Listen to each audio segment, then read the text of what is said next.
So good morning. I am Dave, the man who has just sued Cassandra Ventura for damages involved in the Sean Combs trial. This is my story.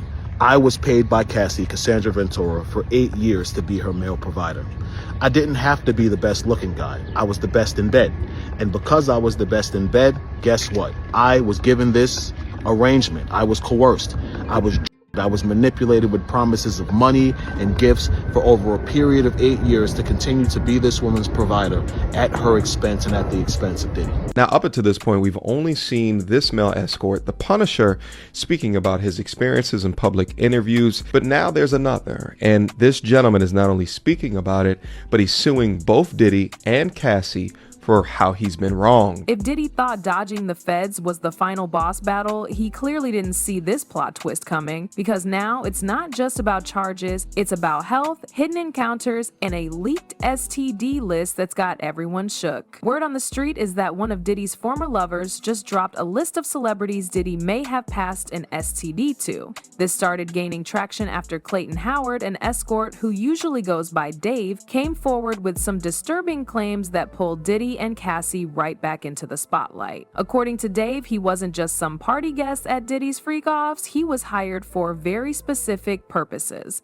And the things he described weren't just uncomfortable, they were traumatic. In his lawsuit, Dave claimed that Diddy and Cassie used him as a tool for commercial entertainment to fulfill their fantasies. But it didn't stop there. He says he was given substances with ecstasy, manipulated, and pushed into unsafe, unprotected intercourse. He says Cassie would order him to perform for hours until he was literally injured, suffering from scabbing, peeling skin, and bleeding. According to Dave, he walked away from those freak-offs with an STD. That alone sent fans reeling because it turned suspicions into something more serious.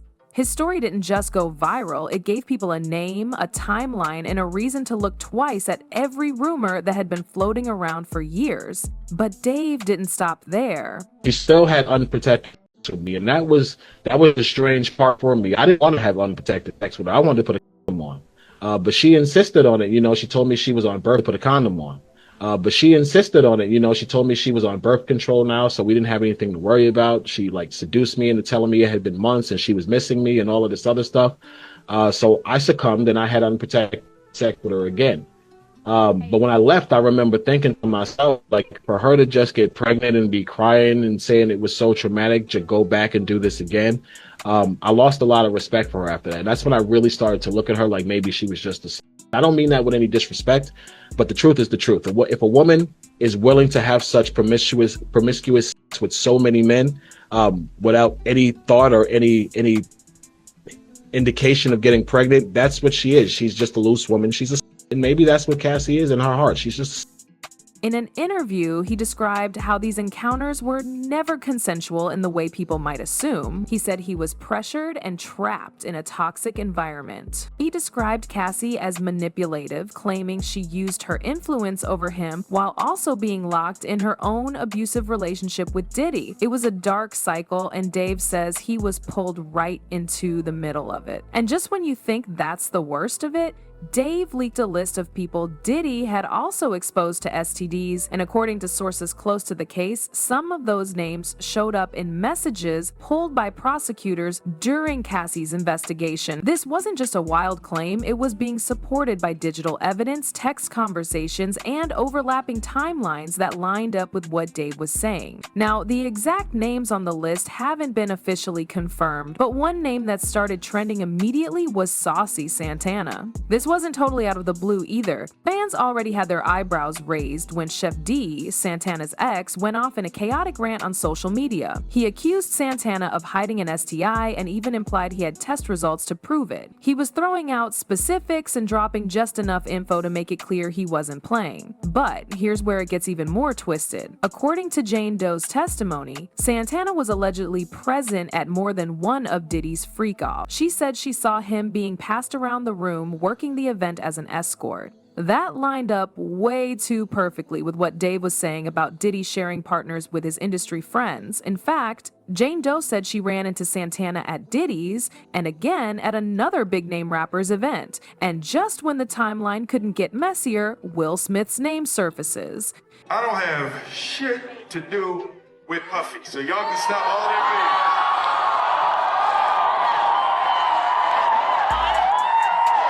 Stop all of that bullshit. I ain't been nowhere near no damn freak off. Listen, I do enough of my own shit. Don't be putting me in other people's bullshit. I ain't been nowhere near that, man. I ain't did none of that stupid shit. So, whenever y'all hear it, if somebody say that, it's a damn lie. Now, this next part really made people stop scrolling because Will Smith's name got dragged into the chaos. Yup, according to the same escort who leaked the STD list, Diddy allegedly gave Will an STI, and that rumor started turning heads fast. Now, for years, fans had been talking about Will and Diddy's relationship. There have been those old blind items, random sightings, and whispers that the two had some kind of hidden connection. Remember when Jada sat down for that interview and dropped the bombshell? She said that by 2016, she and Will had already decided to live completely separate lives. Not legally divorced, but definitely not together. Most folks at the time thought it had something to do with the whole August Alsina entanglement situation, or just the pressure of staying together under the spotlight. But now, the timeline has people thinking twice. According to the escort, Jada found out that Will had allegedly hooked up with both men and women, including Diddy, and that he'd contracted an STI.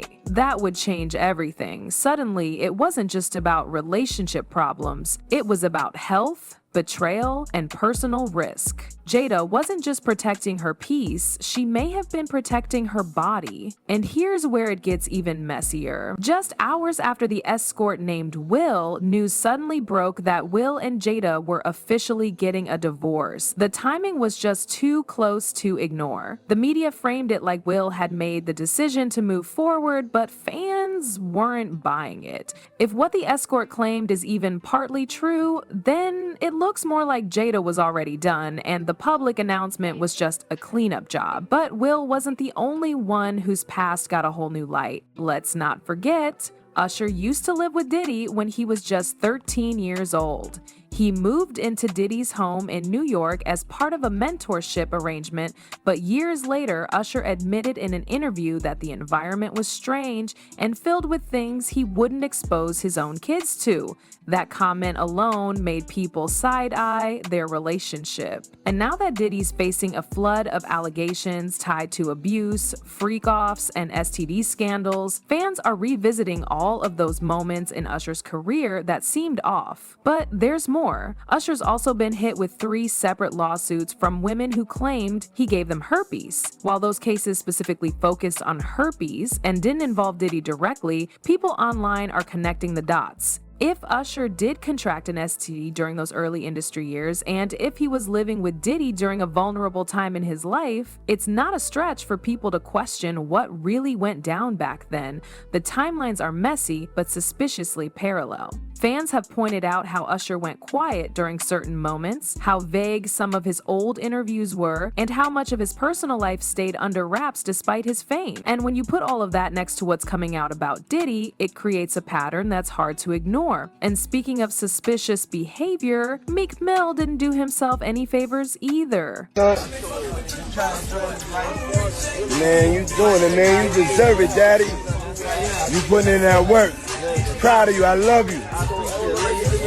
Yeah. Now this part took a turn after Lil Rod dropped a blind item hinting at a Philly rapper who used to date Nicki Minaj and allegedly had ties to Diddy. He didn't name names, but everyone immediately guessed Meek Mill. And instead of ignoring the gossip, Meek went into full panic mode on Twitter. He started tweeting nonstop, denying the rumors, but in a way that made things worse. He said things like, "No man would ever approach me about gay activity. I always pull up with real friends. You'll never catch me alone with industry people." The tweets were unnecessary. It felt like he was trying too hard to distance himself, and fans picked up on that. Then came the video, that leaked clip of Meek and Diddy poolside, where Diddy called Meek daddy and told him how proud he was. On its own, it might have just seemed awkward. But in the context of everything else, Diddy's past, the escort's claims, the STD rumors, it suddenly looked very different. And if that wasn't enough, people started referencing an alleged explicit tape involving Meek and Diddy. While the clip itself hasn't been verified, the bodyguard's old comment about Diddy slanging that thing around town came rushing back into conversation. Now here's where things really come into focus, because according to reports, a doctor who allegedly reviewed parts of the case has spoken out, and what they shared adds even more weight to the chaos. The doctor claims that multiple victims showed similar symptoms and patterns, raising serious concerns that Diddy may have knowingly exposed partners to STDs without disclosing his condition. Most of them didn't come forward at the time, and that's not because they didn't want to. It's because they were allegedly silenced. The doctor reportedly suggested that NDAs, fear, and money played a huge role in keeping these stories buried. Victims were allegedly discouraged from seeking medical help publicly. Some were even afraid to ask basic health questions out loud. And this lines up with what others have said for years, that Diddy had a slush fund specifically set aside to pay off people. Whether it was someone threatening to go public or someone trying to get legal advice, the response was often the same: cut a check, get the silence.